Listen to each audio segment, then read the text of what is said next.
What are your thoughts on the usage of analytics in baseball now? I think, from my personal opinion, I think we see it work over the course of 162, right? We see it with the Rays.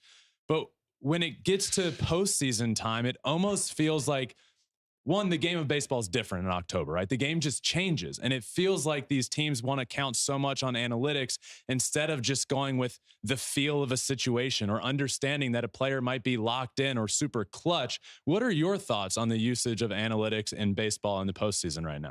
It's too much. It's too much. You know, Mr. Torre used to always say, players have heartbeats.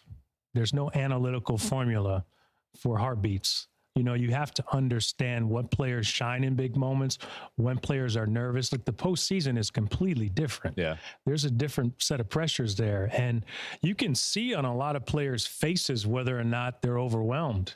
You can see confidence. And you can have a game plan going into it, but sometimes things change. You know, if someone is performing well, keep them out there. Even though the game plan says I'm going to take them out with a particular pitch count or so many times through the order, you know, who cares? You got to go with your feel. And I think the sport is losing some of that. But then I think also some of the most successful teams, even in the postseason, sort of a hybrid of the two, especially with the old school managers, whether it's Dusty or Bruce Bochy. I mean, there's a lot of managers there that really know how to use the information, but also have a feel for the game. Do you have a story about how Joe Torre managing in October, and every analytical number or piece of paper would have said he shouldn't do this, but Joe Torre did it, and it ended up working?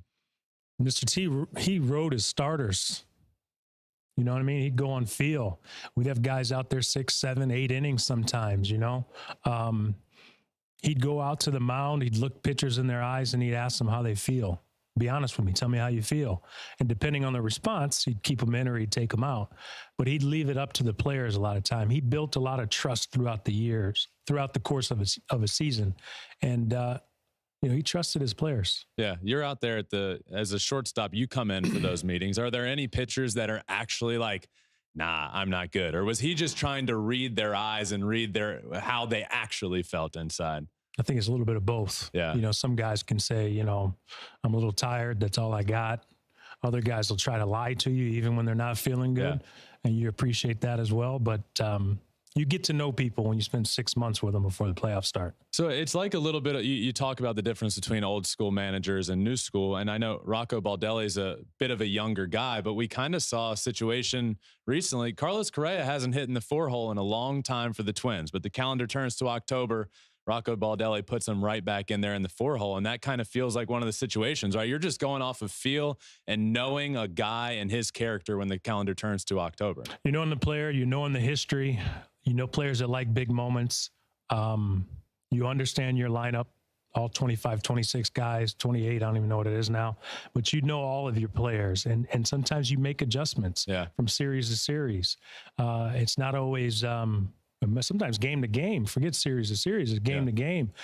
And you should know that as a manager because you're around the guys.